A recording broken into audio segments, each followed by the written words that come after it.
Hello, everybody. Welcome back to the Darkercide Podcast. This is a podcast where we delve into the darker side of our existences. The morbid, the macabre, the spooky, and the absurd are all fair games as we discuss murders, UFOs, cryptids, creepypastas, the paranormal, and the dark depravity of the human soul. I am David, and as with me as always is Forrest, Rachel, and John. How are you guys today? Hey guys. Doing amazing. I'm a little tipsy right now, to be honest. I have never been more fantastic in my entire existence on this planet Earth. Nice. Yes. Had some amazing beer. I love it right now. Yeah, we started off with a couple beers. We got a late start this afternoon, but it's all right. Everybody got their naps in. We got the grocery shopping done, and we got some beer drinking done. It's gonna be a good, Fuck yeah, Darkercide Podcast. Yeah.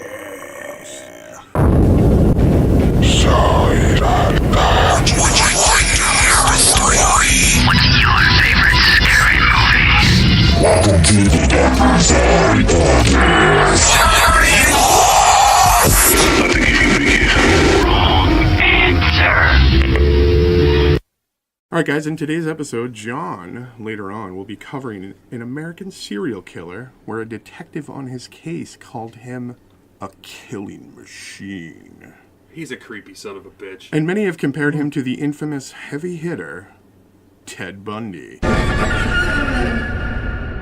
a lot of respects. Again, that will be later on when we dive deeper into the darker side. Right now, it's time for Today in History, Darker Side Edition. Oh, God. We're recording this episode today on April 29th, 2018, right? Sounds good to me. Correctamundo. Yep. The old Apple Watch says April 29th, so yes, I got the date right. All right, guys. First off, just to let you guys know, kind of the prehistory of like the modern era, nothing really happened in April 29th. There was some crazy bullshit you could have gone into, but it wasn't fucking pertinent. It was all just stupid shit. So we're going to start off in 1945. This is a big one, guys. Uh-oh. I'm ready. Dun, dun, dun. The Nazi death camp, Dachau, was liberated. For fuck's sake, it was liberated. Yay. Have you been... Did you go to Dachau, John? I've been to Dachau. Actually, hearing Really? the word Dachau always gives me chills. It never ceases. When you were there, and this is something we may be able to like do an episode with, like these types of places. But when you were at Dachau, was there this feeling of something great and maybe horrible happened there at one point? Like, did you catch that, or were you too young to even? I was 15 and I was there with somebody, a survivor. Holy. So it was an electric negativity that I cannot actually describe. It made the hairs on my neck stand up from the time I was there till the time I left, and I broke down weeping at one point. Wow. Oh, I'm sure. It was an incredible moment. Yeah, the lady who was there actually went down to the ovens and looked at me and pointed and said, "That's where they burned my parents." Wow. Oh. Really? That's crazy, Ow. man. And And then- you were there. You were actually feeling this as a young kid. I'm not sure how much of an empath you are. I know you I know that. It had to have, like, there's something in your chest that is just gripping and you just can't you can't relate. Yeah. But you know it's so epic. Yeah. Holy shit. Yeah, it was one of the most defining moments of my life. Yeah. It was terrible. It was. I wouldn't have been anywhere else on Earth at that time. It was an experience that I think everybody should have, because you should realize how human beings can be to each other, and I think you should see that firsthand and know it. And I love Germany for leaving that in the center of a beautiful town. Well, I mean, Definitely. in that, I'll give Germany a lot of credit in regards to after the war. They really did take responsibility for this, and they said these spots where we had these atrocities happen, we're going to keep them the way they are. We're going to memorialize them and go never again. Never again. You know. Now, Dresden. Dresden was a different one, correct? Or was that? Dresden was a firebombing, and that was us. Okay, we firebombed Dresden. Now that's the slaughterhouse. Yeah, correct. Kurt Vonnegut stuck it out inside of a slaughterhouse while we firebombed Dresden. Was he a POW at that point? I don't know. I know that he was there. Yeah, all I know is that we dropped enough incendiary devices to actually create a firestorm. Okay, yeah. And it So- sucked all of the oxygen out of the town. What's the name of that movie again? Slaughterhouse 5. Slaughterhouse 5, yeah. So he was in Slaughterhouse 5 during that time. If you've never completely unrelated to the Dachau, but I mean, if you've never read Slaughterhouse 5, definitely, because it's a first-hand experience along with Right. Kurt Vonnegut's sci-fi, etc. It's good. Good book. I have to say this. I mean, this whole thing kind of really hits home with me because my mom's Jewish and her whole side of the family is Jewish. So technically, by blood, I'm Polish like Jewish? half, huh? Polish Jewish or? Yeah, my dad's side of the family is more is Russian. Okay. And Methodist.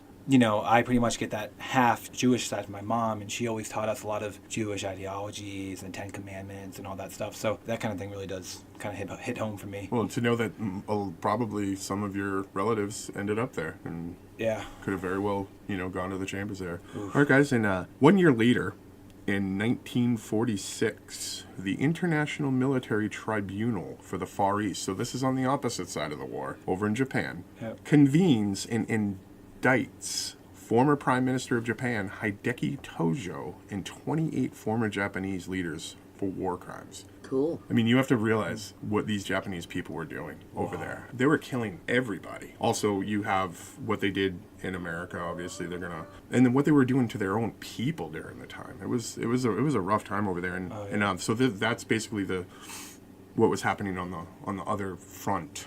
When you revere your emperor as a god, it's amazing what people will do to other people. Absolutely. I mean, when you put faith and religion in politics together, it's amazing.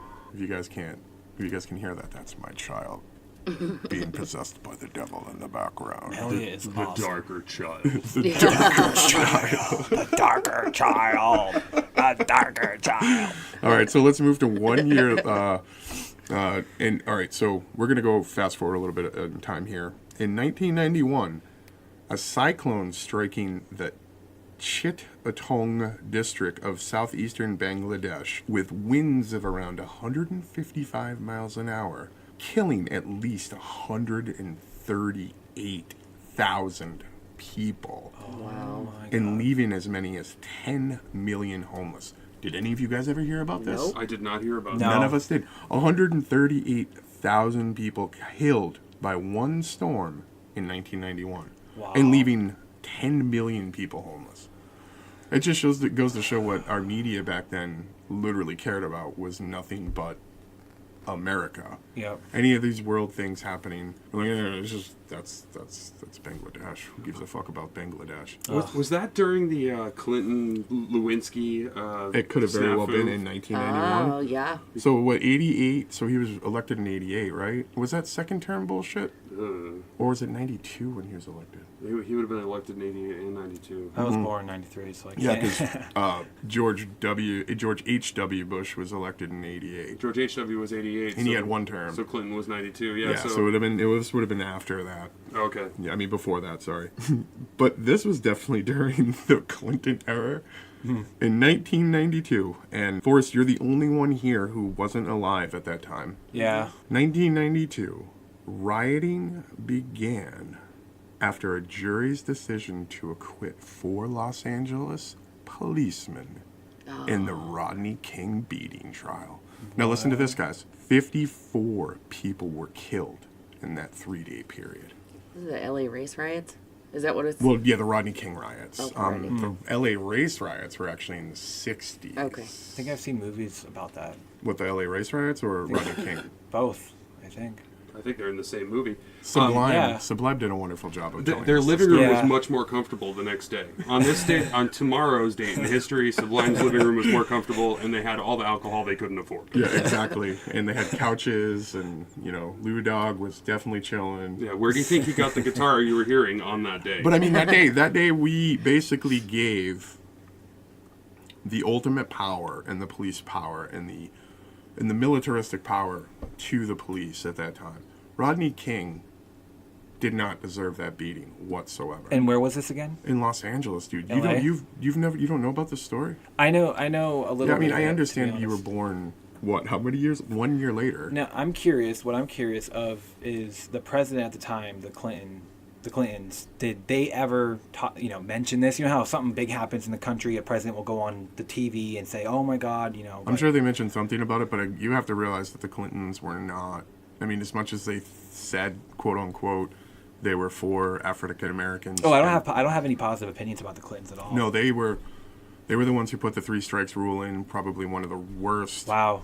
worst legislations to put into for mandatory sentence and stuff like that. Clintons were not. And if they did anything, it was just to mention, hey, people on the West Coast, stop rioting and don't kill anybody. We know you're frustrated and we've got you, strapped and you can't do much in life because you're totally downtrodden. But hey, That's awful. just because one of your fellow black people got, I'm glad I didn't vote for Hillary. Don't steal white people's stuff. Is basically what I heard growing up. Let's never forget that Rodney King did in fact say the most wonderful thing ever. Almost straight out of Barney. He said, "Why can't we all just get along?" Right? Yeah. And the sad thing true. is they beat this guy to a pulp, Forrest. Yeah, And that's not right. he lived. And he basically had TBIs. Now that we know more about TBIs and traumatic brain injuries, he had TBI. He's not the same Rodney King that he was. And these four, and it's on video. That's not right. We have tons of video of it. It's all over. You can go Google it. From the 90s. Right. I mean, Yeah. that's a big deal. And you definitely. watch this. There is nothing justifiable. And these fuckers were acquitted. Wow. And it's just, You yeah. fucking I kidding mean, me. that's a changing. That was one of the we were alive for that. Me and you, John. We were 12. That's a big 13 deal. years old when that That is happened. a really big fucking deal. We were 12 and 13. And we watched this shit happen. And I'll tell you, that's a defining moment in my life where I went, wow, there is some sort of injustice in this world. Wow. It's crazy. I mean, it's awful. It Yeah, really absolutely. is. So, all right. So, this is not a brighter side podcast. This is a darker side Hell podcast. yeah, it's darker side. So, sorry. In 1997, the year you and I graduated high school, John. Fucking Yeah. old fuckers now. Oh, don't say Panthers. that. You were 4 years old when we graduated. They could be your daddy. Oh my god. Holy you guys. shit, we could be your daddy. I'll We were call you just guys. talking about that yesterday. Yes. We I'll were- call you guys Daddy 1 and 2 for now. No, yeah. Daddy too. I like it. Staff Sergeant Delmar Simpson, a drill instructor at Aberdeen Proving Ground in Maryland, you guys know Aberdeen, yeah, of course, was convicted of raping 6 female trainees. He was sentenced to 25 years in prison and was dishonorably discharged. And now, I did say that this is the darker side and not a brighter side, but this Yeah. actually is kind of a brighter side story. And overall, yes. I mean, it's dark as fuck because I'm pretty sure that he probably raped more than these 6 women because serial rapists, etc. But he, I think it was one of the first times that our government said, "All right, we're actually going to convict this type of thing." I mean, it's one of those things in history that happened. The guy, the what do you call it? Male or Patriarchal, is that what yeah, you're looking for? patriarchal society. Who gives a fuck about the females? Whatever. We're here to dominate them. And then if our government and our military was like, no, this guy's a scumbag. We're gonna finally do something about it. And he was sentenced to 25 and dishonorably discharged. You know, good for the government. So he's out of jail by now. What year is it? 97. He's got maybe. It's good behavior. Forrest, how old are you? I'll be 25. Yeah, he's got about 10 more years, Soon. maybe. That's crazy. It seems like he should have got Actually, way no longer more. than Yeah, that. probably about 3 or 4 more years. It seems like he should have got way longer. Yeah, well, we sentence you to, 30 to life for a dime bag. Yeah, exactly. That's exactly what I was about to say. But It's if you rape 6 chicks and you get 25. Chicks. because I mean, I Sorry, hate- broads. Sorry, Sorry, broads. I meant to say broads. 6 broads. That's I mean- better. Oh, good lord. I'm sorry, guys. I hate to bring this up, but I mean, I got stopped in West Virginia coming back from California. I had a nickel size worth of weed on me. Literally a nickel size of weed. Oh, yeah. Picture a nickel size of weed. We And Tasty, sweet, this- tasty nug. this cop, after a lot of weird talking, he ended up searching my car. Oh, the weird talking. You can watch and videos of them convincing you he- that you need to show them what's in your car. Obviously the cop lied to me, and he searched my car, and basically what West Virginia could have went after me for this one little fucking thing that I ended up pleading guilty to in order to get a probation, Right, out of state right. probation, and pay a big fine. It was just ridiculous. I could have went to jail for up to 50 years up to 50 years with a $500,000 fine, according to Ohio County in West Virginia. Yeah, I believe it. I mean, that's just some of the horrible laws that we write against some of this shit that is... Bullshit. Marijuana is illegal because of the jazz. Yep. The Fucking devil's lettuce. devil's lettuce. Some states are is, obsessed with catching people with Yeah, it. you're going to smoke one of them jazz cigarettes? The old jazz. All right, guys. Right now is a segment where we talk about some crazy, fucked up news stories. Fucked up. All right, so I'm actually not going to be reading any news stories. The rest of the crew today is going to be handling that, and Yep. I think we're going to start with Rachel. Awesome. So as I was scrolling Facebook, a nice little article popped up. Figured I'd share it with y'all. So everybody's heard of Alcatraz, and if you haven't, it's this cute little prison Cute little prison. Cute little prison in the what, San built on Francisco an Bay? island. How dark of you. Thousands of feet of waterfront property. Thousands of feet of waterfront property Luscious hot tub. off the coast of California. It is known for being the prison you can't escape from because everybody who's tried has died, supposedly. Yeah, because and then that's I think it's like a mile off the coast anyway. Yeah. Oh. It's quite, Well, quite a bit away. It's rocky. Yeah. It's a rocky coast. It's quite dangerous. The water's The cold. water's very cold. Oh, and yeah. fierce. It's a real weenie shrinker when you get it. Weenie shrinker. Little cock blocker. I can't imagine. All right. So, in all, 36 inmates have tried to escape the Alcatraz Federal Penitentiary, and as far as the authorities are concerned, they all failed. However, the trio of convicts that come closest to success was that of Frank Morris and John and Clarence Anglin. They were two brothers. Didn't they do a bunch of like there's like a documentary on this Yeah. incident and then also I think some It's of on the these- History Channel. the History Channel did Yep. a thing of it too. Yeah. History Channel. So the inmates worked at night over a period of 6 months using discarded saw blades, stolen spoons, and a drill made from the motor of a vacuum cleaner to widen the ventilation ducts in their cells. Morris covered the noise by playing his accordion, and the halls were covered with cardboard and paint. They climbed on top of the cell block and set up a workshop that turned 50 raincoats into life preservers and a rubber raft, stitched together and heat sealed with steam from the pipes, and making paddles from scrap wood. These guys should have been entrepreneurs at this time So- and not thieves. Yeah. The petty thieves sitting there in Alcatraz. This is some smart shit. So the Mythbusters did this too, actually. Yeah. They did. Mythbusters. They glued a bunch of raincoats together and made a little raft out of it. Yeah. So eventually, escaping through the roof, their disappearances were hidden using dummy heads made from paper mache-like mixture of soap and toilet paper, and paint from the maintenance shop, and hair from the barbershop floor. In their beds, right? Yes. Yeah, to make sure Yep. that So that's it looked crazy, like they right? were still That's so sleeping. ingenious, so ingenious. Holy man, so bad not to crack. Oh my goodness. So they descended 50 feet by sliding down a pipe and climbed over 2 barbed wire fences to a blind spot. Right? Like a fire pole. In the prison searchlights where they inflated their raft and took to the water. But from there, things get a bit fuzzier. The FBI search found only remnants of the raft, and they decided that they had likely drowned. However, there have been some hints that they got away safely. Now, the FBI literally only just found Yeah, like they found pieces of the raincoats on the actual coastline across Correct. the bay. Yeah. Yep. So which would lead you to believe that they did meet some horrible demise. Right.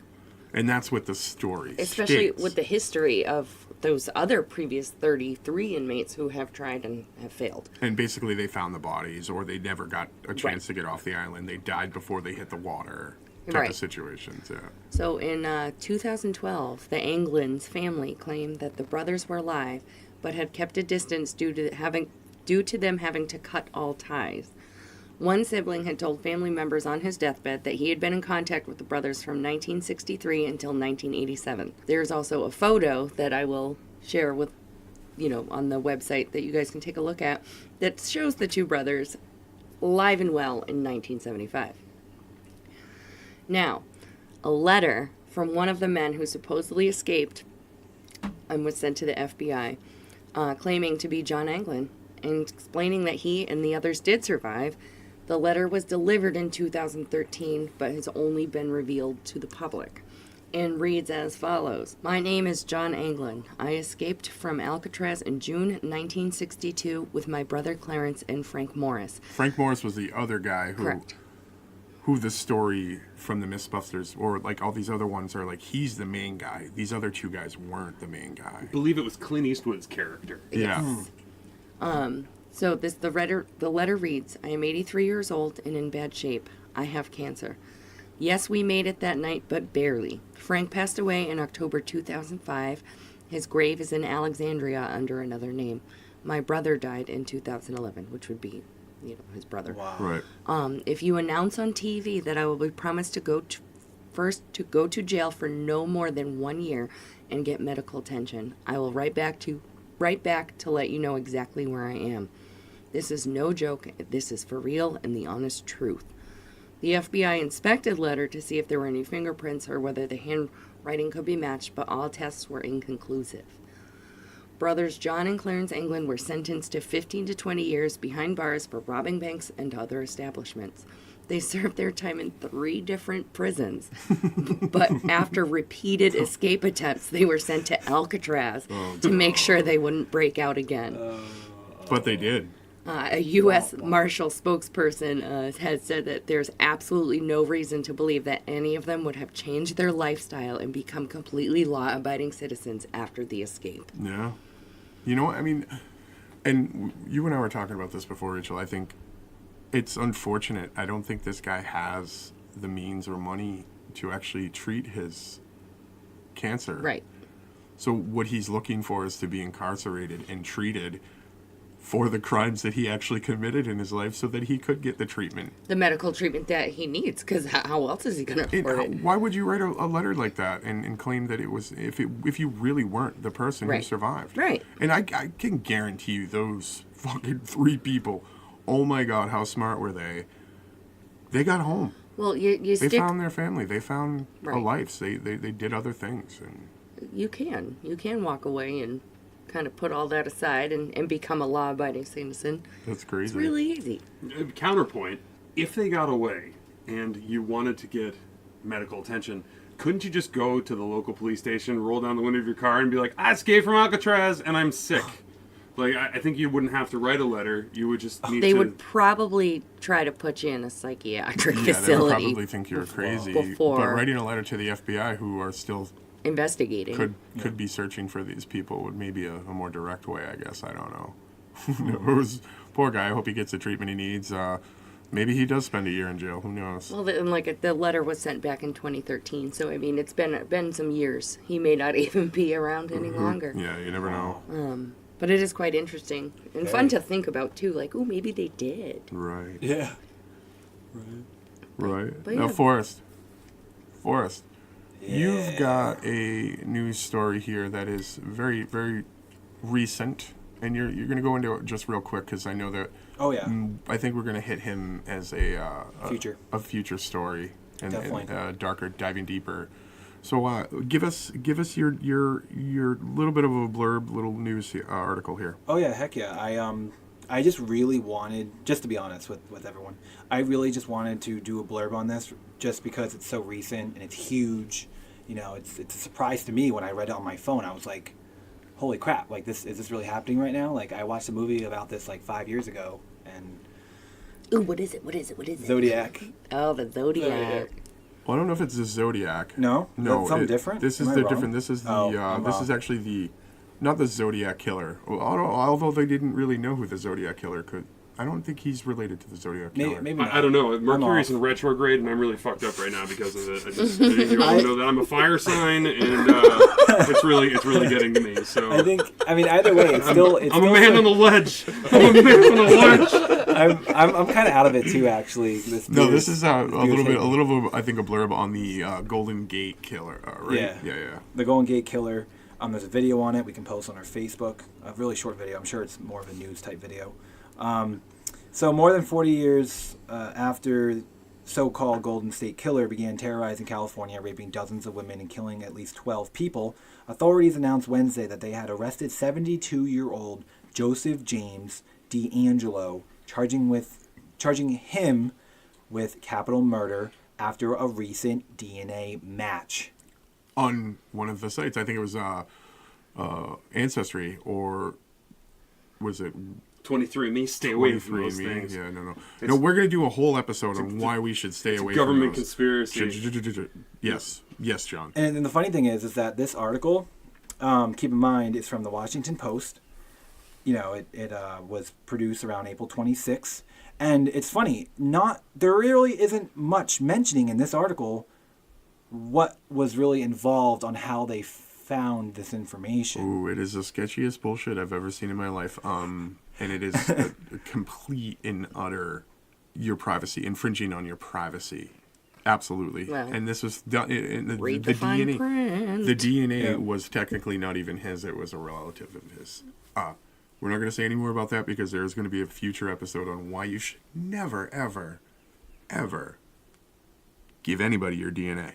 I mean, unless you're a serial killer, then I absolutely go out and do it right now. I will personally pay for it. Right? I mean, I'm not going to lie. I have thought I'm not going to lie, everybody. Oh, drink. Everybody drink. Drink. Toast. Toast, I'm not going to lie. Yummy. I'm not going to lie. There it is. Forrest. Again, okay. All right. I'm sorry if this is a little bit too personal for everyone here or listening. But I have recently thought about donating sperm for money. Interesting. Yeah, I mean, get paid for that. Yeah, but you're not giving you're Makes me giving think. them Second thoughts You're about this basically now. just taking your cum and giving it to somebody for a baby. You're not giving it to a company to have your DNA sequenced. Well, yeah. You're not. Ooh. You never know what could... I don't know what happens to that, you know? Read the fine print. Always. Yeah. Read the fine print. Yeah. Look at Facebook as an example. Read the fine print. Okay, shut up. It's annoying. You never know what the Please, fuck with all they due do with respect, this shut shit. You never know. I mean, this shit's crazy. All right. and- So, any other things except we're going to be doing a diving deeper episode on this? Would you like me to tell you guys how, like, what happened to him, like what they're charging? Yeah. and all that What stuff? are they charging him of? Let's see here. The magnitude of this case. Let's see here. Well, demanded that it be solved, said Sacramento County District Attorney Anne Marie Schubert. I know I have it right over here. Oh, right here. Sacramento County Court records showed that D'Angelo was booked into jail early Wednesday morning on 2 counts of murder. No bail was set, and it was not known if he had an attorney. Oh, I love it when they don't have an attorney. That's the best. Well, he's like an ex. I mean, if again, we might dive deeper into this later on, but he's an ex-police officer, man. Interesting. He has a background knowing how to cover up these types of things. I believe it. Knows how to actually do this. He is honestly the perfect. He would be one of the perfect serial killers if this is actually the Golden State Killer. Yeah. And we have some time to figure it out. We'll have some time to figure it out, and we definitely will be hitting that story harder later on once we do know all the final details. Yep. Jenny, Sounds good. I think you have a little bit more uplifting news article today. Nobody died in the making of this article. Nor any animals either. Yeah. So this one's from the Huffington Post, and Oh my God, Huffington Post. HuffPost, yeah. I got a lot to say about the Huffington Post, but I won't do it today or here. Yeah. So the title is "A Man Who Survived Bear Attack Gets Bitten by a Shark." What? Yeah. Oh yeah, It's even Oh, yeah. better than that. So they actually wrote, and this tagline just kills me. It says, "For some reason, the animal kingdom must hate Dylan McWilliams." Poor Dylan. On Thursday, the 20-year-old... Darn it, Dylan. Darn it, Dylan. On Thursday, the 20-year-old resident of Grand Junction, Colorado, which is a wonderful, wonderful city. Go hit up Palisades Brewing while you're there. Was bitten by a shark while boogie boarding off the island of Kauai, Hawaii. Previously, about last year, he was attacked by a 300-pound black bear while camping in Boulder County, Colorado. The thing tried to eat his head. So he's, Oh my He survived that incident, spent some time in the hospital, right? he did, yeah. Yeah. And now he's going to blow off some steam. He's all healed up, and he gets attacked by a shark. Well, he made it into the sand. What do we call it? The beach. The beach. Yes, the beach part of the beach. Thank you for mouthing that. The beach part of the beach. He made it there, and some folks brought him to the hospital where he was all set. What's interesting to note is that he was also previously attacked by a rattlesnake. And of these 3 events, he says, and I quote, "I don't blame the shark, I don't blame the bear, and I don't blame the rattlesnake." So that's Mr. McWilliams, and I wish him luck and health. And I think he should stop camping, move to New York, and never leave his apartment. Never stop camping, never stop exploring. This guy is never going to die, John. That's true, yeah. I mean, he is the Steve Irwin of Colorado. Yeah, of absurdity. He's like the absurd Steve. He's like the dude, bro. He's the dude, bro. How did that work for Steve? Of course. I'm gonna jump on this manta ray and R.I.P. R.I.P. I cry when I still think about He's him like dying. the modern. Just the greatest. That's all Forrest. He's the greatest. He is good. How's Bindi, I wonder? She's the best. Bindi She is did fantastic amazing. on Dancing with the Stars, by the did way. she? Oh, Yes, nice. a few seasons ago. Nice. Oh yeah. Nice. His legacy lives on. Oh, yes. The Darker Side news stories, guys. Great job. Nice, awesome job, Bringing guys. some craziness to our lives. Right now is Creepypasta Corner. Today's Creepypasta Corner episode title is called Seaweed. My grandmother grew up in the slums of Prohibition-era Chicago. Her family lived in a small house near the harbor, and one of her earliest memories was of a particular hot summer when, seeking respite from the heat, she and her sister discovered a seldom-used section of the boardwalk near an abandoned warehouse. Every night for several weeks, the 2 girls would make their way down to the docks to sit together on the edge of the pier as the sun went down. My grandmother vividly and for a time fondly recalled the feel of the seaweed between her toes as she and her sisters dangled their feet into the murky water. Why does anybody think that feels good? It doesn't. Who knows? It's slimy. It's like worms. It's like, Yeah. I love the feeling of stepping on worms. Yeah. So it wasn't until years later that she returned to the pier and found the warehouse had been demolished. Curious, she made an inquiry into the Department of Planning and Development.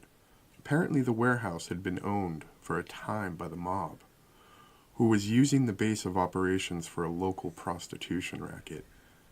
It had only been uncovered when an associate began disposing of rival hookers by fitting them with concrete shoes and dumping them into the harbor. Investigating officers had recovered nearly 24 bodies from the waters of the secluded pier nearby. How had the bodies been discovered? A passing fisherman spotted some of the victim's hair floating near the surface of the water, like seaweed. Ew. That's gross. Creepypasta. I love the feeling of the seaweed between my toes. Oh, I hate that And feeling. it's hooker hair. It's a sad Latvian girl. Oh, sorry. And I apologize for this. Sex worker hair. Everybody's just trying to make their way in this world, man. Oh my god. Wow. I love the creepypasta. Alright, guys. I like to put some Romano on that shit. Just eat it. Eat scariness. Nom nom nom. God. Alright, guys. Well, we're going to get into the segment we call the Darker Side Movie Review. Today, we are going to cover the 2015 joint. Yeah, dog. As if it was like a marijuana movie or a hip hop Spike movie. Lee joint. Yeah, exactly. It's not Crooklyn. It's called the VVitch The bitch. This. or The Witch, 2015 movie. It is. It's got a 6.8 out of 10 on IMDb's. It got a 91% on Rotten Tomatoes. Rachel, making it. Keeping it fresh. What? Yeah. Freshy fresh. 83% on Metacritic and Meta? 70 Meta. Meta. Oh yeah, like metadata. Yeah. Meta. Metacritic. I do that too. And a 74% like this movie Google. for Google users. In 1630, New England, panic and despair envelops a farmer, his wife and their children when the youngest son Samuel suddenly vanishes. The family blames Thomason, which I thought was a very cool name. It is a cool name. I really enjoyed that name as a female name. She's the I eldest really daughter. like it. The oldest daughter, who was watching the boy at the time of his disappearance, with the suspicion and paranoia mounting, twin siblings Mercy and Jonas, those little fuckers, Oh, God. suspect Thomason little shits. of witchcraft, testing the clan's faith, loyalty, and love to one another. Right? Right. Right. Right. That actually summed up the movie pretty damn well. I think that's one of the first ones we've read on this that actually summed it up pretty goddamn Yeah. good. I loved it. I really enjoyed the kind of real historical trueness of that time this movie kind of represent with the puritanical views of the settlers at that time. What, 1630? Mm-hmm. 1630 America. So this happens at Plymouth Plantation. Yep. They never say it's Plymouth, but we know it is. Oh, Well, hell that yeah. and we've been there. Well, I mean, the opening scene when they get kicked out. Well, he basically, the father is so pure in his beliefs that he God. is like, I am not telling a lie. I'm not being, blasphemy, and and he just won't admit it. So the plantation's like, you got to get out. He's very strict and responsible. He went The Puritan belief. went up against the tribunal there, and they were like, "You're out, whatever, get out And of here." he's like, fine, I'll take my family and go. They weren't Jesus-y enough for him. He needed a little more Jesus. right. He wanted Yep. more puritanical beliefs, more Jesus, more less Moses by about 12%. But Right, a lot right. of Jesus. Yeah, and they kicked him out, and I guess they basically said that like you have to go to the edge, like you have to go beyond Yep. what our areas. So they build this house out in the woods, and shit just starts to weirdly happen. Oh yeah. Very odd. Well, first, like, with the baby disappearing, she's literally, like, over the baby, Oh, playing yeah. peekaboo with him. She covers her eyes, going, "Where's Samuel?" Opens her eyes, and the kid's gone. Completely. Like, completely disappeared. see So she something- looks up, and she sees the trees in the woods, Moving a little which bit. are a good distance away. Yeah, one of the pine trees is It's jiggling. like, Yeah. hey. Is like- jiggling up there, and you're like, and then all of a sudden it cuts to this woman in a red cape, and it really, does it have to be a red cape? Now, is that some sort of symbolism to like either like Blood. Red Riding Hood or witch Blood It could be, sacrifice. but it also could be... Why is the best color in the world always well, pegged as the worst color You in have the to world? think back in that time, they were working with what they had. So true. red berries make a red dye. It's Red easier. berries are also poisonous and of the devil possibly, and Dun, dun, dun. dun, dun, dun. But yeah. red was red considered a sinister color at that point? I mean, that's the color of Satan, right? Who knows? No, I mean, Brimstone and fire. That's a good... Red devil. the forked tail and the red skin and the Right, pitchfork. right. I'm Satan. So it escalates actually really fast Oh, after yeah. the baby disappears. The mother's going, she's losing her mind anyway. She's just on the verge. The father is so puritanical. Very early in the film, it escalates. And all this weird, crazy stuff is happening. You get this scene like where this one black billy goat is just kind of like terrorizing the area because this girl, like it gets crazy at that point. Like, I mean, wow. And it really kind of represented the edge, I think, that people in that time frame were really living upon. I mean, and these puritanical people came from Europe, you know, and then this is the time of the Salem witch trials. This is Yeah. post or pre-Salem witch trials. Pre-Salem. And keep in mind, we're all New Englanders, pretty much. Yeah, I mean, we are New Englanders, so we come from this area, and we kind of know the history of this. But I think it was a really cool representation. And now when the shit really started to hit the fan, where the daughter is being accused of being a witch, when we get to really see how these little fuckers, the twins, were shits. little assholes. Fucking Like, twins are weird anyway. Spawn of the devil.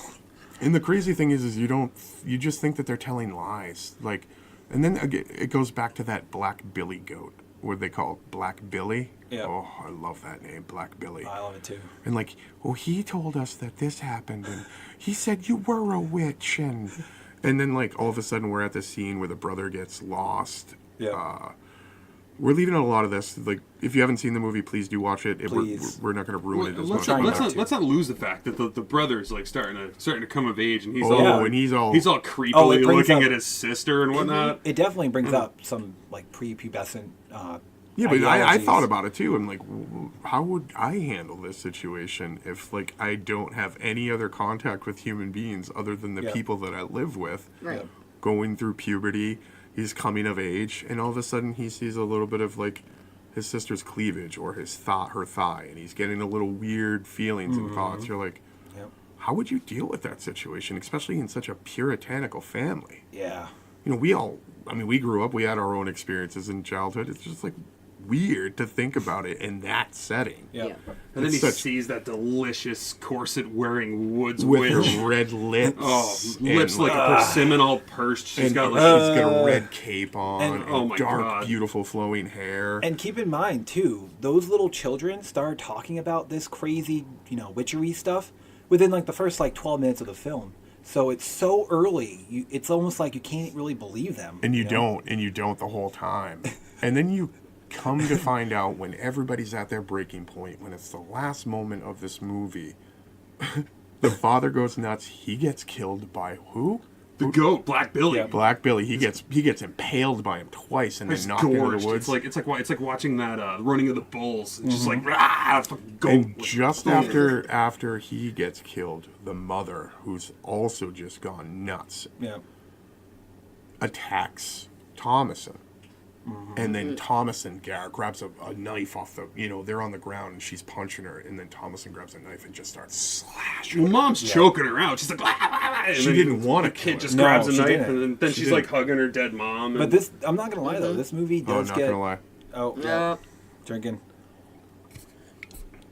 This movie gets very humanistic and very psychological in a sense because mainly things make you think. The way the movie heads, it makes you think one thing, and then minutes later you find out the complete opposite. It's like at one point when things started turning through verbal language, I thought the dad was actually going to start believing the older daughter. Right. And then within minutes, he ends up completely against. I'm just like, I hate the father. Yeah, the volatility of his puritanical beliefs was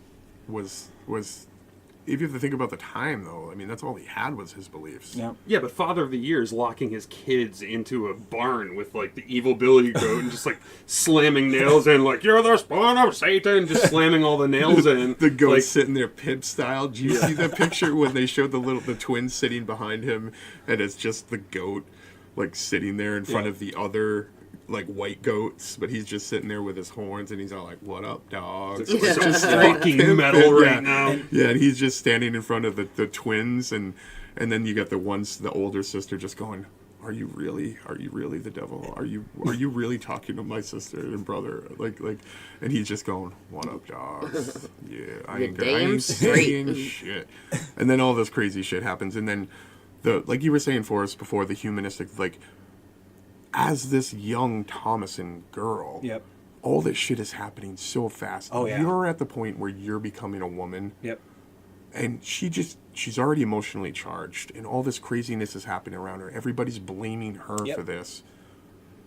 How would you react if your mother's sitting there choking you to death, and like all of a sudden you're like, slash, she kills her mother? Yeah. Like, it's crazy. And it's funny. I thought it was awesome when she called him a hypocrite. Yeah. When she called her dad a hypocrite, I was like, wow, she's actually right. Well, but no one believes her. You know what the thing about that is I think it hits upon the same exact reason why they got kicked out of the plantation beginning. Because he is a hypocrite, because he's not, and she just calls him on it, and that's when he's like, "You're a witch! Yep. Fuck you! You're gonna burn at the stake. We're gonna take you and make money off of you." Kids started yelling and, about it, and yelling witch all over the place, and then, And then at the end, The everybody's ending dead. Got very. Everybody's dead. She's literally lost her mind. And keep in mind though, when everyone's dead, there's still like another like 15 minutes just going, and you're just you don't see it coming at all. Well, it's funny because the movie's only 93 minutes long. Yeah. Yeah, So it's I a mean, minute, it's a an quick, hour and a half. quick movie. For a 93-minute movie though, they pack a punch. We find out that Black Billy literally was Satan. The devil. Take off your slip. Oh yeah, that was weird. Sign the book in front of you. I can't write my letters so good. It's all right. I'll guide you through it. Okay, time to be a satanic witch. And I'm seriously though, rewatching this after watching it in the theaters, there were a lot of things I caught that I didn't catch when I was in the theater. But the one thing that just still makes me feel weird about this movie, I still had a creepy feeling rewatching it, was when the little boy kisses what he thinks is a beautiful lady at that cabin or whatever that is, that house that Yeah, when that supposedly the witch is at, technically. And it's this beautiful woman with big breasts. And Yeah, we he mentioned just her earlier. starts making out with her and just... And then that crone hand is like choking him into the kiss. Just grabs the back of his head and just brings him in. It's so great. Watch the It's movie, like, guys. what is it, Please. The Shining? Isn't that the lady in the tub? Yep. That's what that reminds me of. I didn't want to ruin the ending, and I don't want to either. I don't think we're going to. But watch the movie. I was a little, I think, personally disappointed at the ending. Again, we're not going to go into it because we're going to save that for you guys. Yep. If you haven't watched The Witch, go watch it. Please. Personally, was everybody else? I'm pretty sure was kind of surprised by the ending too, as yeah. well. But I'm going to give it a rating of probably 91, just like Rotten Tomatoes. I thought it was good. Historically, I can't give it perfection because I was a little ticked at the end, but you know, a 91 out of 4 trillion dim doppers. Yep, 4 trillion dim doppers. Sounds Okay, good. That's a great score. It's a good score. Awesome. That's tough with you, actually. Yeah, exactly. What's Especially on that? the dim dopper scale. The dim Yeah. dopper Yeah. scale. Dim Dopper. Totally. Yeah. Rachel? So there were a few things I liked. I really enjoyed the score and the music. Oh, the sound design was unbelievable. Yes, for those, it's haunting. It is. It's very haunting when you hear these lovely ladies in a choir just chanting. It's hard to explain, so you're just gonna have to listen to it. So go watch the movie. I didn't like the fact that the damn witch killed that damn baby, and they showed it, and it was bothersome. She Yeah. pulverized it like mortar and pestle, Oh, and she's my like eating God. it, and she Yeah. was like, And then like Yep. smearing this dead baby all over her. So that I'm a little too far for my taste. you know, overall- women will do a lot of things to look younger in appearance. Yes, that is true. That is true. Oh my god. Yeah, so I would say maybe like a 7 out of 10. That's my personal rating. That's kind of like Google, what Google gave it. Yeah, meh. IMDB and Google, pretty much. Nice. A little bit higher than IMDb. Oh yeah. Yeah. A little bit higher, of Good. course. Yeah. IMDb. I love the film, the cinematography, the script, the long takes, the soundtrack and the design, the acting, the structure, the editing was all on point. The movie goes right into the folktale right from the get-go. Which is good. And the one thing I really liked about this, I hate to bring this up sometimes, but I've watched every single different type of trailer for this movie, which there's only 2 actually. Most movies have like 5 or 6. This one only has 2 types of trailers. And literally everything in that trailer, in both of those trailers, really only give away like the first like 30 minutes of the movie. And it's like you see all this happening from the trailer and you're just like, okay, well, we're like 30 minutes in, so what the fuck is going to happen for the rest of the movie? It's crazy. And, you know, it had a pretty long, outstretched ending in my opinion. But I loved it. I love that factor. Because the last like 25 minutes you just don't see coming at all. And, you know, within 5 minutes they're already leaving the village. And I think that's awesome. And, but yeah, if I were to give it a rating, I'd probably agree with Rotten Tomatoes. I'd probably give it like a 95 out of 100. A little That's higher high. than me, huh? That's Yeah. high. That's I not bad. loved it. I loved everything about the movie. Johnny John, what about you, bro? Dude, it went from Little House on the Prairie to a fucking Bathory album. It was so metal. It was so metal. Yeah, dude, it was pretty. Oh, I thought as soon as I saw the black goat, I was like, fucking hell, Satan. Oh, the shooting was awesome. Show me the horns. I just wanted haunting guitars and like blasting drum beats the whole time. Yeah, like old school black metal. Yeah, as soon as I saw that goat, I was like, yes. I was scared of that goat. Yeah, I was a little scared. mayhem, and some Emperor. Yeah, style little black metal. immortal, just like torches in the woods and naked flying vitches and vitches and like corpse paint everywhere. Oh yeah, just so metal. Yeah, I really liked it. The pacing I thought was a little slow. It was fast. I was also with you there. Yeah, I mean, again, the last 15 minutes of the movie is literally a black metal song. Yeah. I have to say though, at some parts of the film, especially the beginning, the pacing was very quick. Well, I mean, they give you within the first 2 minutes of the movie, you're like, okay, that's all the backstory. Yeah. And I liked it though. I mean, if you think about the first 2 minutes as quick, yes. It's confusing. The rest, Act 2, yeah, they blend it. is like an hour. Yeah. And that's very slow. Yeah. Because Act 2 shouldn't be that long. But and then Act 3 is literally 25 minutes, and then you've got 10 minutes of credits. So. And there's chanting in the woods. Yeah. Shh, we're not going to ruin that for you. What? No ending. I'm not going to talk about the ending. I'm going to translate it for you right now. It just said, "Hear me now. All crimes be treasured if they bring thee pleasure." I don't know why I went pirate. I went pirate on that. Yeah, Pirate with the Witches. I just appreciate when movies escalate very early in the film. And that's fine and dandy, but then it plateaued. The funny thing about that, Forrest, is that you actually do have, if you go back and listen to our episodes, issues with movies where they don't give you enough backstory. Plus, seriously, how much did we have to watch a man chop wood? I thought there was a lot of chopping wood. I mean, were like, holy Jesus, are you chopping a lot of wood, bro? I came into the movie theater. Is that a thing of sexual tension, you think? Chopping wood.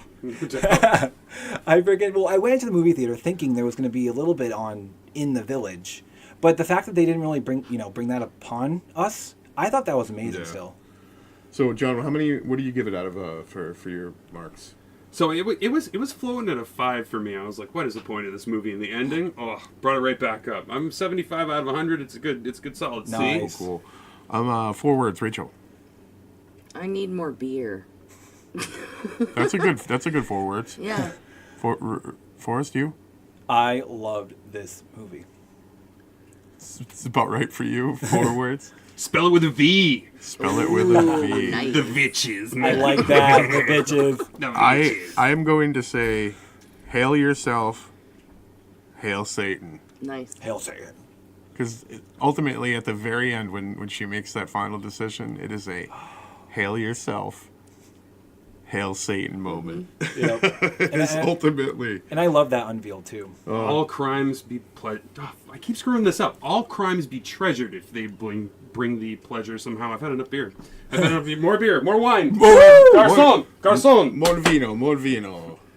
All right, guys. Well, that was the Darkercide Podcast movie review. Right now, we're going to dive deeper into the darker side. John is going to be covering the one and only, honestly, Rodney Alcala.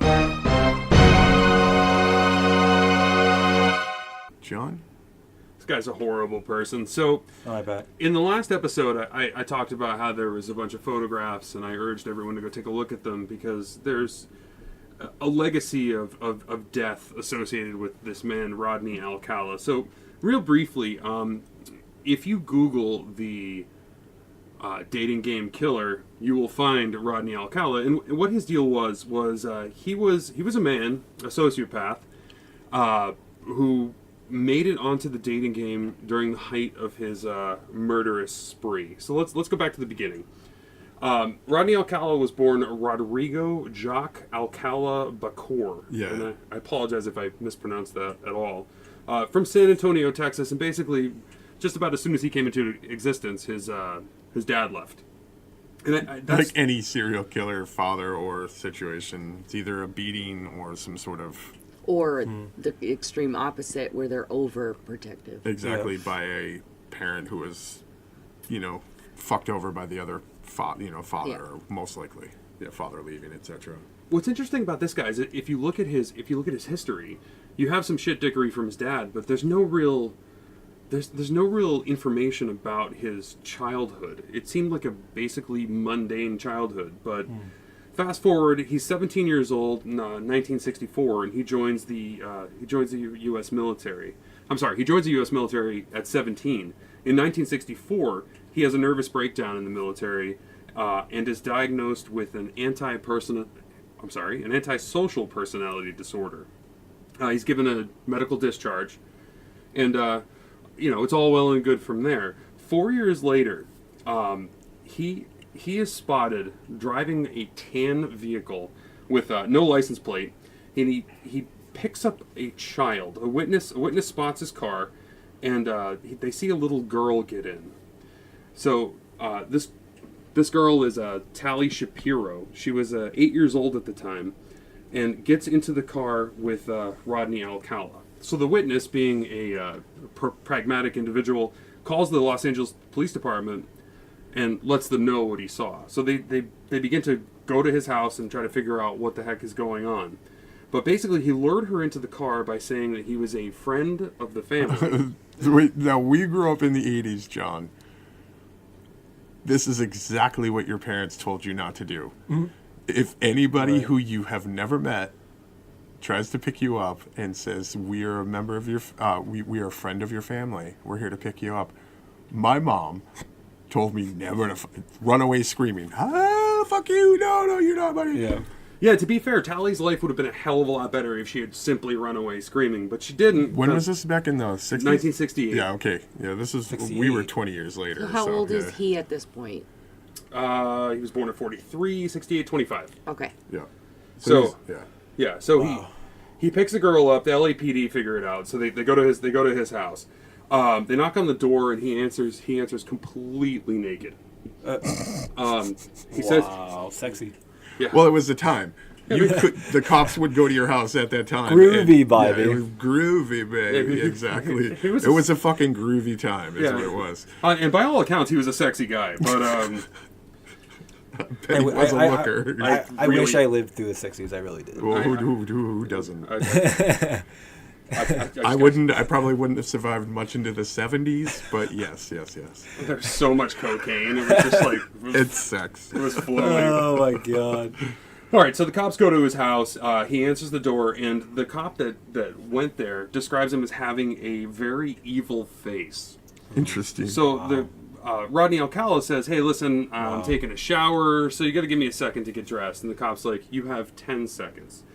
So Rodney Alcala closes the door. The cop's like, nuts to this, kicks the door down, and goes into the kitchen and sees this scene. And this is disturbing. There's photographs. Don't look it up. I'm never gonna unsee this. You can't unsee sometimes some of the things you see. Some things cannot be unseen. So he enters and he finds a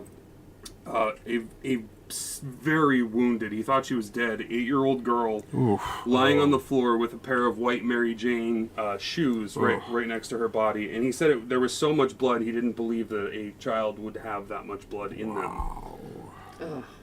Good Lord. Oh, that's awful. Next to her was a 10-pound metal bar that he had apparently used to try and strangle her. So basically she had been raped and left for dead on this kitchen floor. And while the cops were searching the house to try and figure out, where this monster was, she started to breathe. What? Yes. What? Yeah. No, she started to breathe. So the cops immediately, their focus was on the 8-year-old girl and not catching the son of a bitch. Right. Well, yeah, come on. Honestly. It's a fine choice. Right. It really is a fine choice. So they get her to the hospital. She survives. She lives on into adulthood. Yeah. Fast forward, he knows that they're on his tail, so he's out in the wind. He moves from Los Angeles over to New York. Oh, and big jump. So once in New York, around 1968 to 1971, he was a film student at the New York Film School. Wow. I read a bunch of accounts, and they all described him. You said groovy. They described him as a groovy film student. Oh my of course, God! Man. I've been called that. Well, yeah, I think I might have read something about him a few months back where he was. they did think of him where he would be like, hey, let's have some sex parties, or everybody come on over, we're all actors, let's get groovy. I'm sure in the film industry it still happens, maybe. Yeah, he had a casting couch, and he actually One of those. Where you can go on YouPorn nowadays and go casting couch, and then you get all these videos. So yeah. Black couch, white wall. Oh Jesus! Ficus in the corner. I'm sorry. And a desk, and like a generic metal like plywood desk. My girlfriend sent me this picture of this job interview she's at. I hope she gets it. Oh jeez! Wow. I'm sorry. It's a meme online. Okay, so he's in New York. He's working the single clubs, killing it. He's in New York. He's working the single clubs, and he's killing it. He's breaking hearts and taking pictures the whole time. He was an avid photographer. In the summer, he gets a job at a girls' drama summer camp. Perfect job for him. Oh my god. Oh yeah, no, there's no good scene with this guy. So he gets a job, changes his name to John Berger. John Berger. John Berger. I actually saw him in a movie with Jenna Jameson and Peter North. So anyway, yeah, he dons the name John Berger. He's working at the summer camp, and in 1971, a couple girls from the camp were at the post office, and they recognized Alcala from the FBI wanted poster. So in 1971, two girls from the summer camp recognized Alcala's photograph from an FBI most wanted poster that was at the post office of all places. Really? Yeah, they probably went to go mail the "Hey Mom, camp's great" postcard and see their camp counselor sitting there on the wall. Oh. Spaceballs, but not as... Well, Spaceballs was... I mean, not Spaceballs. What the hell was the name of that movie? Meatballs. You remember the movies Meatballs? Yeah. Like, it's totally misogynistic and totally horrible, but, like, perfect for that situation. I mean, if anyone's measuring their boner in the morning, it would be Rodney Alcala. That's for sure. It's at 85% today, and the weather will be sunny. I'm not gonna lie. I'm not gonna lie. I've only watched like the first half of that film. I gotta rewatch it. Don't. No, it's bad. Go on to Rodney. It's only because I fell asleep, not because the movie was sucky or anything. It was kind of corny, but... Oh, good lord. Oh, super corny. Okay, so these two girls recognize the poster in the post office, and they let the authorities know. So Rodney Alcala, wanted for the horrendous acts that he did in 1968, was picked up and brought back to L.A. to stand trial. Here's the problem. Tali Shapiro's family decided to, when she was nursed back to health, they fled California and moved to Mexico because it's safer. Because They moved to Mexico? They moved back to Mexico because it was safer back then. They moved to Mexico because it was safer, yes. Wow. Yes. Good lord. Hashtag border wall. All right, go back. Sorry. Yeah, no worries. So because of that, they refused to bring Tali Shapiro back to the U.S. And why would they? I mean, to face the accuser, yes, but at the same time, they want to protect their daughter. So they chose to not bring her back. The problem is the FBI loses their star witness. Yep. Good lord. So he stands trial for rape, kidnap, assault, and attempted murder. With no witness, they got him for child molestation. Oh, I take a drink for that. And tell you what, people don't really get a lot of time for child molestation, unfortunately. I mean, It's ridiculous. it's probably from a Christian perspective or a humanist perspective or even if a satanic perspective, the worst fucking thing you can do is molest an animal Rape. or molest a child. They're the purity of humanity, the purity of nature. Yet in the legal system, carrying pot is way more offensive. Yep. Right. It's ridiculous. Unbelievable.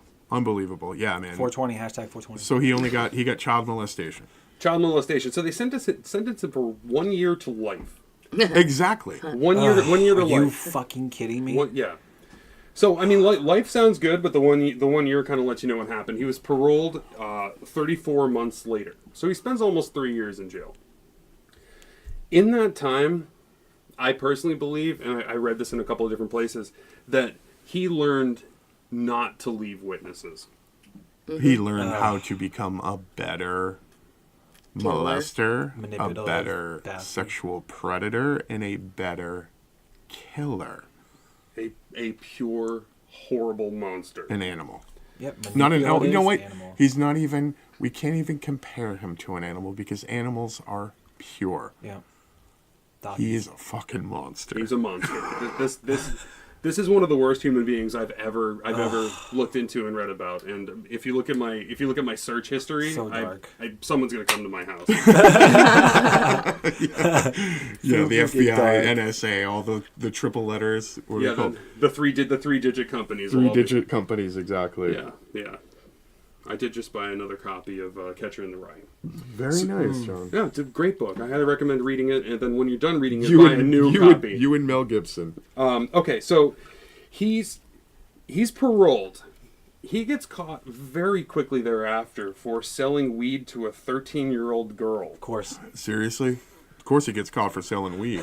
Doesn't get caught for molesting the 13-year-old girl, but he got caught for selling weed to a 13-year-old girl. So you're actually much more right than you know. It's all natural, though. It's okay.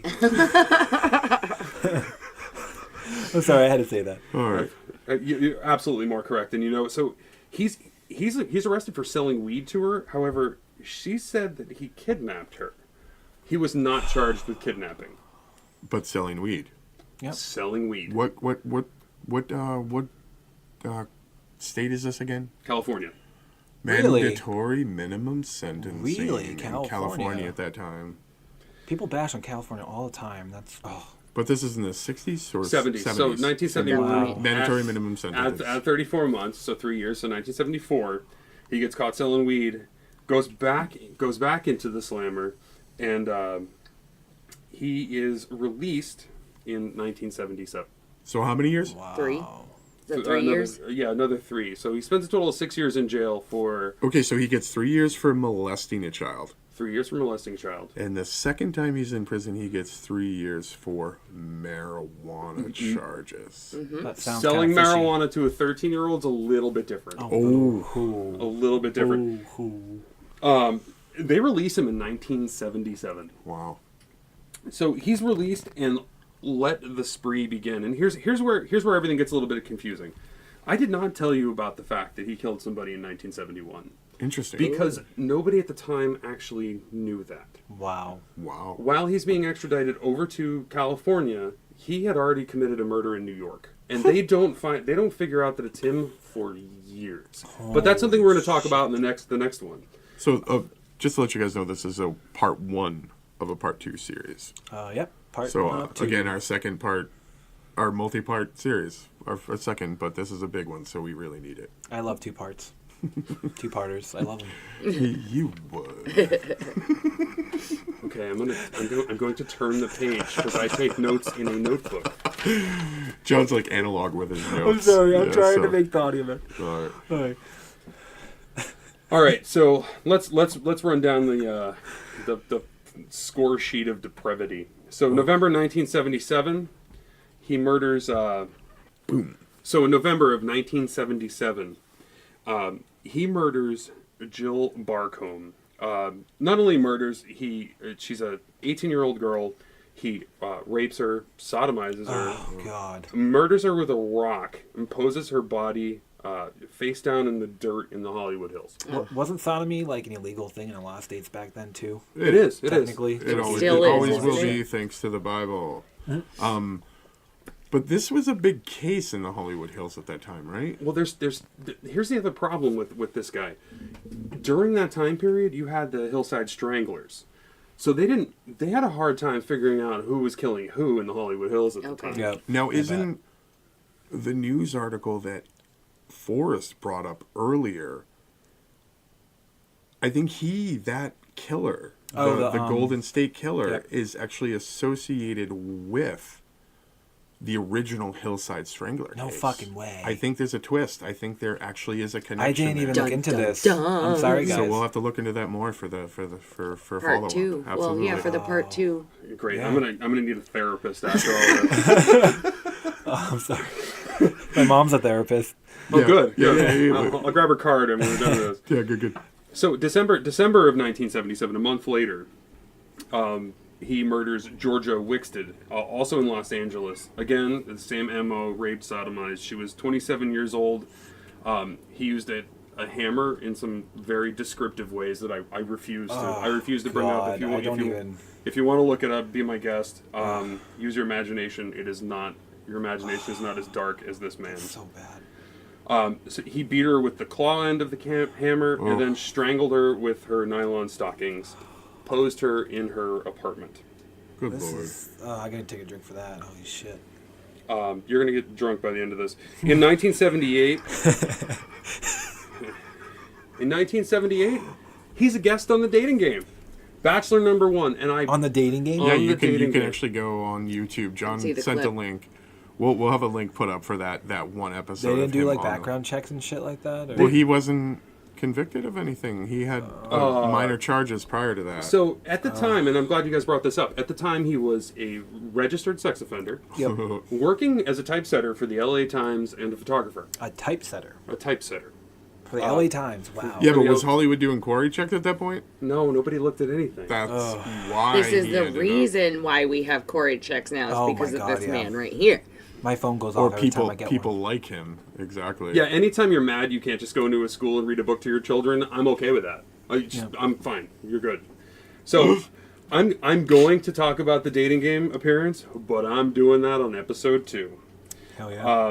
In June of 1979, he murders Charlotte Lamb, who's a 33-year-old woman. He kills her with her shoelace and poses her in her own laundry room at her apartment. Oh my How- god. How does he kill her with a shoelace? Like he just strangles the fuck out of her. He strangled her. Yeah. Wow.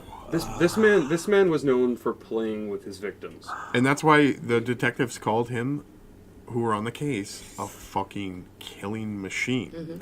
It sounded like they should have made him a lot more And higher priority. actually, he does have a lot of similarities, like Ted Bundy wise, killing style wise. He would for sure. He was known for strangling people to the point where they were about to pass out, But didn't Ted Bundy feel letting bad about them it? wake up and continue. No. Ted Bundy didn't. No, he didn't. There was no compassion there. That's why he was convicted for so. But yeah, absolutely, man. In June of 1979, he murders 21-year-old Jill Parenteau. A year after I was born. Oh my god. That is a year after David was born. Wow. Yes. He- No, sorry. A month. Sorry. A month after I was born. Holy That was shit. a month after David was. So Holy fuck. That's crazy. he murders her and leaves his own blood at the scene. Ooh. Which is the beginning of the case being built for this man. The beginning of the end. This is the beginning of the end.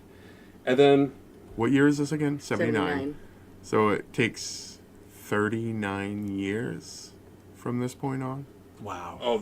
this court case was going on well into the 2010s. Wow. Wow. He had many trials. I barely have time to do it, but he had a lot of trials, and we are going to talk about his dating game appearance and his trials next time around. Good. Awesome. Good. In July 2nd of 1979, he kidnaps 12-year-old Robin Samso. So her and her friend were sitting on the beach, and he came over with his camera and said, "Hey, I want to take some pictures of you." He seemed very creepy at How the time. old was the girl? 12. Wow. He seemed very... That's our daughter's age, Yeah. basically. Yep. Yeah, Think about that. Wow. Yeah, don't think about that. Don't. Please don't. Oh my Sorry. No, I don't want to think I about know it's that. hard. Good Lord. So she's at the beach with her friend. They're having a good time, Huntington Beach, California. I lived right near there. Yeah. Oh my god. It's a hotspot for creeps. It's a beautiful beach too. So they're out on the beach, chilling, having a great time. He comes over, says he wants to take pictures. There are witnesses, which is how they eventually ended up catching him. Robin Samso was not all that lucky. She borrowed her friend's bike and was riding. She was riding to her ballet class and never showed up. Wow. Wow. That's usually how they always end up. Unfortunately, they never showed up. She never showed up. Wow. Well, just the child never showed up, and that's where the story begins. And that's where today's story ends. Good. We're going to pick this back up tomorrow with what happened with the witnesses, what happened in his court case, and just for fun, we'll talk a little bit about this sexy guy as Bachelor number 1 on the dating game. Nice. How many court cases were there, John? There was 4?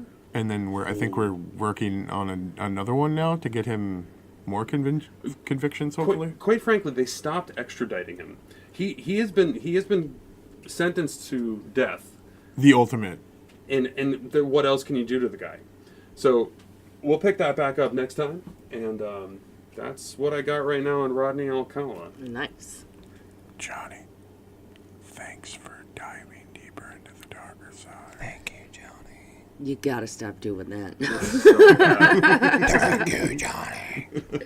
I'm sorry. Hell myself. All right, John, thank you so much for giving us that information. I can't wait for part 2. Me too. That'll be coming soon. Oh, hell yeah. We've got some fun. We've got some fun stuff planned, I think, for part 2. Yeah. All right, right now there's a segment where we let Forrest give us a little news story and why it makes you just, We're going angry. to walk into the forest with a picnic basket. We're going to put a blanket out. We're just going to get lost right in that forest. We're going to get lost in the forest. Hell yeah.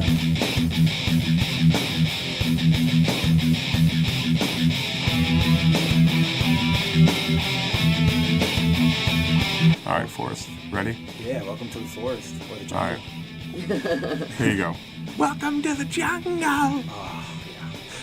Welcome, guys, to my little segment that I have. I promise it's gonna be really quick. Just keep in mind, this made national news. This was heard all over the world. This is something new and fresh, but unfortunately, this isn't something that's really circulating around America, sadly. So let's start out with where I got the story, LGBTQ Nation. So my discussion today is about something that happened recently, April 27th of 2018.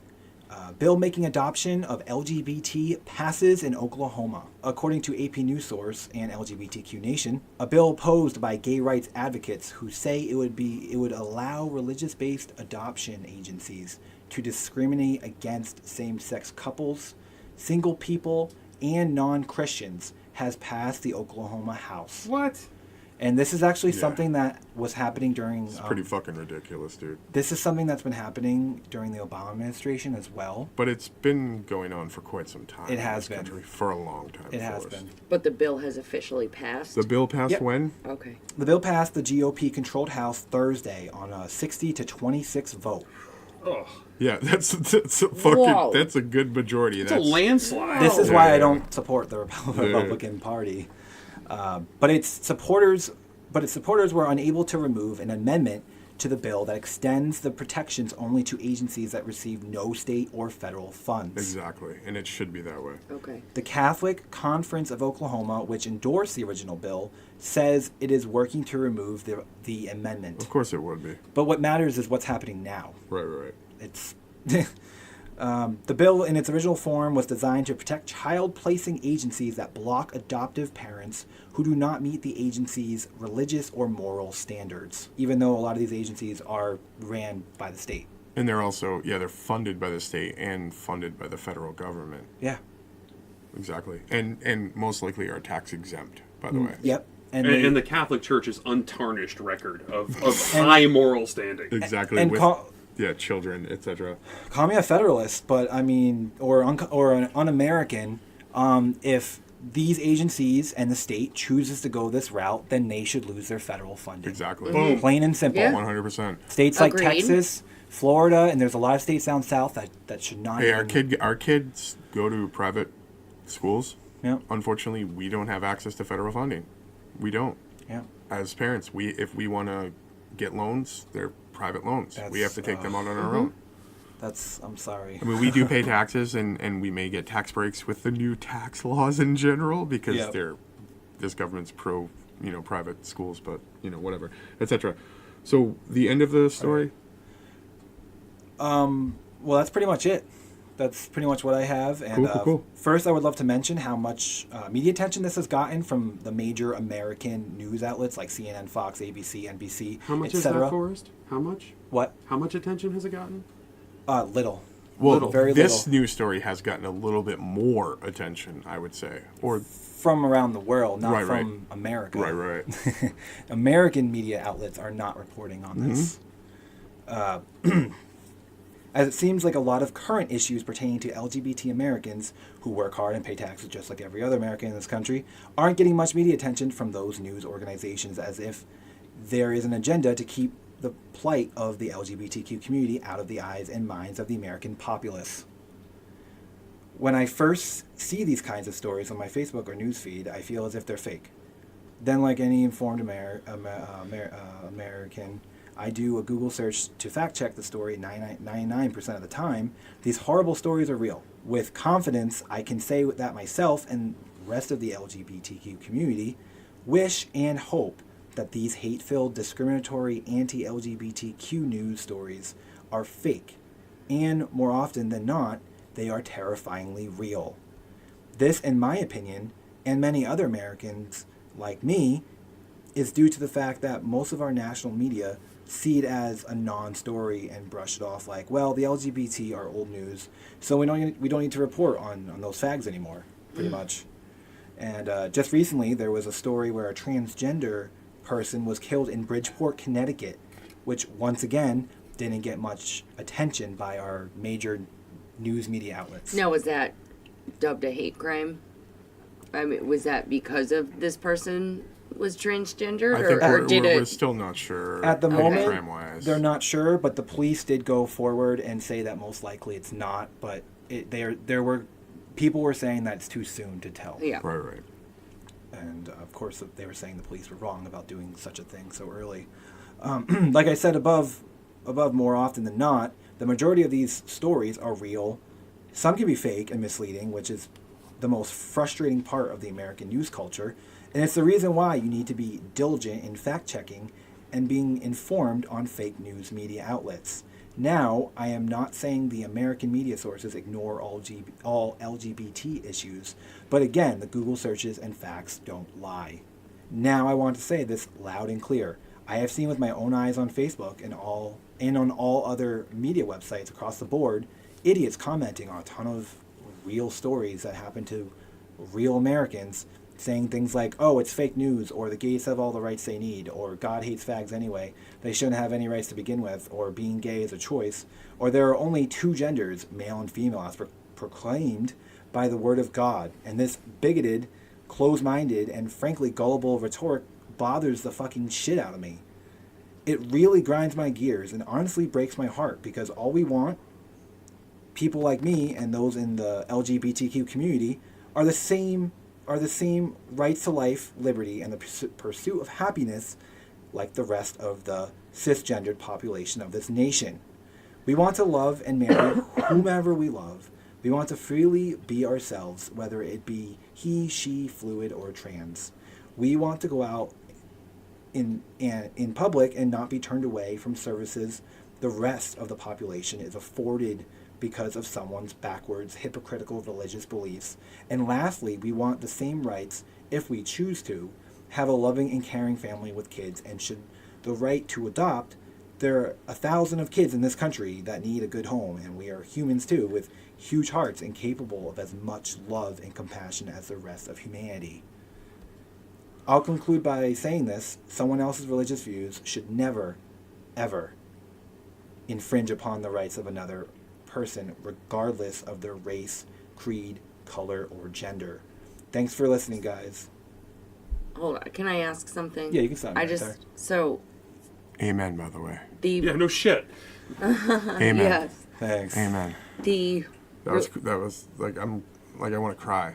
Really? I'm sorry. Thank you for it. So, but like, religion, specifically, Yep.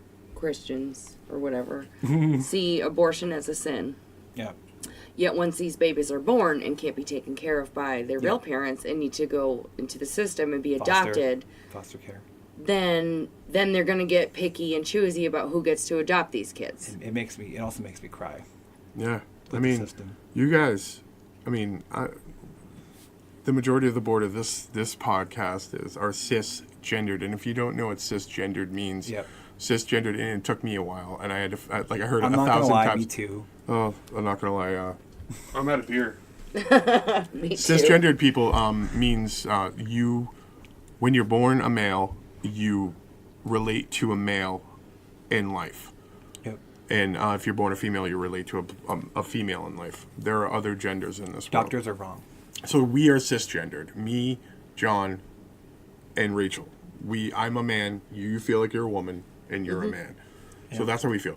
You're gay. Homosexual, Homo sapien. You have a few more, and all you want to do is love. Yeah. All you want to do is be a normal human being. And if people are curious, I've always been attracted to men ever since I was like 6. But it doesn't even matter. You should love who you want to love, and if you want to have a family in life, you should either be able to have a surrogate mother or be able to adopt. Yep. Just because you love a man doesn't make you any more human than any of us. We are all capable of the same love and compassion for a fucking child. I think the and if we majority can't agrees. do it biologically, let's take care of one of those fucking kids who are in the system who don't have parents. I keep hearing who that they're don't dying. love nobody to love them right now. There are thousands upon thousands of kids in the system waiting for good families. Yep. And all of this type of legislation is holding that back for these It's kids. counterproductive. Single people. I mean, come on. Single people, really? What were you saying, Rachel? I'm sorry. About what? At the beginning. Love, David. Love is not a crime, and I believe Love is love. Jesus said that. Thank Jesus. you. Jesus was a down brother. He was. Jesus and cheeses. I love cheeses. Seriously. Jesus with Jesus. But like, I did want to mention too something about 5 or 6 years ago, which got no media attention at all during the Obama administration. There was some state, I don't want to name it because I'm not 100% sure. I looked this up like when it first came out. I believe it was Nebraska or Kansas, where they came out with a law that would allow legislation that would allow everyone to adopt. But they were right in the middle of, a re-election or something. So the new person who comes in, who's part of the GOP, says, you know what? No. We're going to reverse everything that we just did. And keep in mind, the people didn't vote for this. They just passed this allowance of legislation. Of course, it was strict rules. And he said after like 2 months of it being active, gays starting to actually adopt, which was awesome news. It made national news probably. Said, no, I don't agree with this with my religious belief, and my party agrees, and I'm going to reverse this. And people actually had to give their children back. Ugh. Unbelievable, man. You finally get a child. You finally get a child that wants nothing but love. People and were calling this security. fake. You might as well just dig me a grave. Yeah, you might as well just put a bullet in that the kid's head, Not or the kid's head. I parents' mean, head. Jesus. If you're So gonna- dark. This Yes. Darkercide podcast is dark. It's just, it's disgusting, and it really bothers me because people It want just to does, have dude. kids, you know, and why should our political affiliations have to do something like that? And the other thing I feel bad for is the amount of lawsuits states get because of these kinds of legislations. It's going to bankrupt the states eventually. It will, and I mean, honestly, because of what color you are, because of what God you believe in, and because of what sexuality that you are, male, straight, gender, whatever, it doesn't matter. You should never you should never be judged on those bases for how much you can love a child, and you should everybody should have the same rights to adopt a child. It's Exactly. unbelievable. Thanks again, Forrest, for bringing that to our attention. Thank you. It really is it's an interesting topic, and we really should all be thinking about that. There are thousands of kids in this country, millions, not even, I think thousands, like hundreds, maybe tens, whatever. Too many kids. One is too many. Yep. One is too many, exactly. And the thing I left out was there's also women who can't have kids who would love to adopt. Of course. Who are single. Who are single mothers, exactly. You're right. Yeah. You're right. It's a bigger issue than just Than this, just but the LGBT. it's a huge issue. And thank you again. All right, guys. Well, that is the Darker Side Podcast. Next week, we are going to be bringing you Randy Alcala, Part 2. Rodney. Rodney. Randy, baby. He's a Randy He's guy. a Randy guy. Groovy, He's just not ready. All right, guys. Well, thank you very much. I am David Paulo. You can find me on Facebook. You can find my other projects at Frenemy Providence. life relationships and everything in between, just hit us up. Please give us an honest review and a like on Facebook. Thank you very much, Rachel. Thank you guys for having me again, as always. It's wonderful to be a weekly guest Well, you're not as a, part of the show now. you Rachel, It's are nice. a full member, so don't say that you're just a I weekly guest. know, Rachel, but it's you still are- nice. That's like the woman in you coming out. You're like, all right, the guys are letting me a part of their crew. Dude, you're not a part of Sausage our fest. crew. You are the crew. All right. The Yeah. views Rachel, of David you- Edward Pottle are not necessarily the views of the Darker Side Podcast, nor the various stuff that the Darker Side Podcast We is on. She has more power in this marriage than me Hell and yeah. anybody else. Of course I She's do. always right. Yeah, the woman. That is true. Happy wife, happy life. We are all one my big favorite happy thing. family. Rachel? Love it. Well, thanks, guys. Your deeds? You can find me on Facebook. I don't really know how to use social media because it's confusing. Let's face What do you it. got? Snappy chat? I am Snappy Snappy Chat. Go ahead at DRP49532. Send me some snaps. Hell yeah. Forrest, real quick. I'm on YouTube, Facebook, Forrest Films, all that great stuff. But I would really like to mention, please look up our own company, Facebook, Twitter, Podbean, iTunes Podcast, Google Play Music, Instagram, all that crazy stuff. Comment, message us. We want to hear from you. Anywhere. Comment, message us. We love you. And now to John. What up? I'm Herman Brau, B-R-A-U. That's Herrmann, Brau, the word for beer in German, at Instagram. Send me pictures of your dogs, your children, your cats, the beer you're drinking, and anything else that you Motorcycles. like. Your Bro. motorcycle in front of things. Hashtag my bike in front of stuff. Bro Herman. Wow. Yeah, so come on down, come hit me up on the Instagram, and love me as I love you. Thank you. Thank you for going to the darker side with us. The Darker Side Podcast. The darker side. Groovy, baby.